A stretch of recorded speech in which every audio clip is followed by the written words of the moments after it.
Hey everyone, welcome back to my channel. आप देख रहे हैं क्या स्टडी क्लासेस। चलिए शुरू करते हैं। आज की इस वीडियो में हम पढ़ने वाले हैं वाक्य विचार। वाक्य विचार, पहले हमने शब्द विचार भी पढ़ा था। वाक्य विचार क्या होता है? जब शब्दों को जोड़कर कोई वाक्य यानी कि कोई ऐसा शब्द बनाया जाता है कि उसका जो एक अर्थ है वो निकल कर आए, तो वो क्या है? वाक्य होता है। और इस वाक्य का जब हम विचार करेंगे, इसके बारे में पढ़ेंगे, तो वो वाक्य विचार कहलाता है। भाषा की मुख्य इकाई जो है वो वाक्य है। और जैसा कि आप जानते हैं कि हम अपने मन के भावों और विचारों को दूसरों तक पहुंचाने के लिए वाक्यों का सहारा लेते हैं। और आप जानते हैं कि वाक्यों का निर्माण जो है वो सार्थक शब्दों से होता है। वाक्य किसी भी भाव एवं विचार को स्पष्ट रूप से प्रकट करने में समर्थ होते हैं। जैसे हमारी वृद्धि और विकास भोजन पर निर्भर करता है, खान पान में सावधानी रखने पर ही हम स्वस्थ रह सकते हैं। सूरज पूरब से निकलता है। और गोस्वामी तुलसीदास ने श्री रामचरितमानस की रचना की। यहाँ पर चारों वाक्य जो हैं उनमें अनेक सार्थक शब्द समूह बने हुए हैं, जिनसे कि एक स्पष्ट अर्थ निकलता है, एक अच्छा अर्थ आपको देखने के लिए मिलता है। और इन शब्द समूहों के बाद विराम चिन्ह है, यानी कि ये एक पूर्ण वाक्य है। सार्थक शब्दों का अपेक्षित अर्थ देने वाला व्यवस्थित समूह ही वाक्य कहलाता है। जब वाक्य के जो शब्द हैं, जब उनको सही क्रम में संयोजित किया जाता है और स्वाभाविक गति में बोलने पर बात पूरी तरह समझ में आ जाती है, तो वो वाक्य होता है।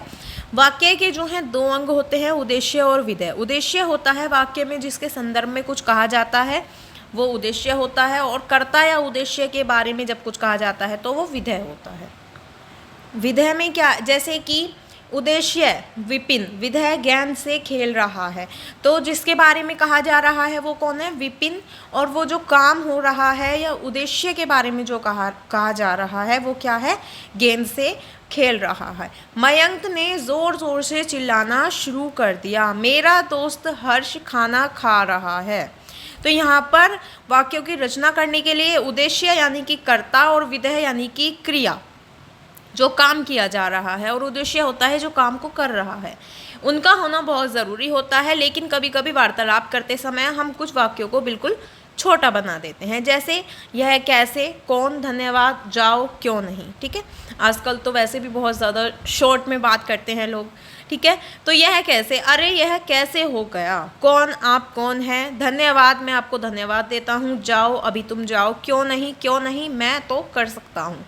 इस तरह से हम पूरा बड़ा वाक्य ना बोलकर सिर्फ छोटे शब्द ही या एक या दो शब्द ही बोल देते हैं।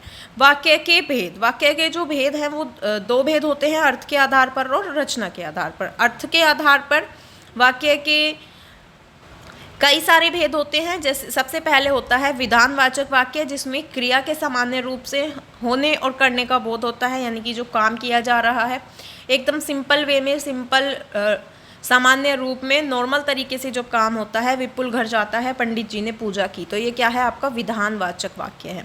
उसके बाद आता है निषेधवाचक वाक्य। इसमें कोई भी कार्य ना करने का, जब कोई कार्य को मना कर दिया जाता है या नहीं होता है वो, तो वो क्या है? निषेधवाचक वाक्य। आज वर्षा नहीं हुई, कृपया आप यहाँ मत बैठिए, तो इसमें मना कर दिया गया है, नहीं हुआ है या नहीं करने दिया जा रहा है। ठीक है। विस्मयवाचक वाक्य, वे वाक्य जिनमें कि भय, घृणा, हर्ष, आश्चर्य, शोक सभी भावों का बोध होता है, वो विस्मयवाचक वाक्य होता है। जैसे कि सावधान, कार्य प्रगति पर है, अरे तुम कब आए। संदेहवाचक वाक्य, जिन वाक्यों में कार्य होने के प्रति संदेह और संभावना का बोध होता है वो संदेहवाचक वाक्य कहलाता है। शायद आज वर्षा होगी, हो सकता है कि तुम अनुत्तीर्ण हो जाओ। आज्ञावाचक वाक्य, वो वाक्य जिनसे आज्ञा, आदेश, निवेदन आदि का बोध होता है, उसमें वो क्या है? आज्ञावाचक वाक्य। जैसे कि कक्षा में अधिक नहीं बोलना चाहिए, कृपया आप हमारा निवेदन स्वीकार कीजिए। आज्ञा मांग रहे हैं कि आप हमारा जो है निवेदन वो स्वीकार कीजिए। उसके बाद है संकेतवाचक वाक्य, जिनमें क्रिया के विषय में शर्त का बोध होता है या संकेत दिखाया जाता है, वो संकेतवाचक वाक्य होता है। यदि तुम कहोगे तो मैं दिल्ली चला जाऊंगा, अगर सच बोल देते तो परेशानी नहीं होती। ठीक है, तो यहाँ पर संकेत दिया जा रहा है कि भाई तुम कहोगे तो मैं दिल्ली चला जाऊँगा। इच्छावाचक वाक्य, वो वाक्य जिनसे इच्छा या कामना करने का बोध होता है, इच्छावाचक वाक्य कहलाते हैं। आप ठीक हो जाइए तब काम पर आइए, काश तुम मुझे पहले बता देते। प्रश्नवाचक वाक्य, वे वाक्य जिनमें प्रश्न करने के भाव का बोध होता है वो प्रश्नवाचक वाक्य होते हैं। जैसे मम्मी आपने मेरी बुक कहाँ रखी, क्या तुम बारिश में भीगते जाओगे, तो प्रश्न पूछा जा रहा है, तो ये क्या है, प्रश्नवाचक वाक्य। उसके बाद है रचना के आधार पर।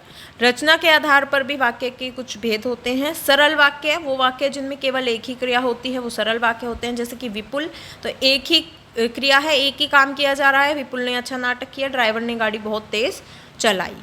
संयुक्त वाक्य, जिनमें आए सभी उपवाक्य समान स्तर के होते हैं वो संयुक्त वाक्य होते हैं। जैसे सुमित बैठा और विपुल आया, बिजली नहीं आई इसलिए मैंने मोमबत्ती जलाई।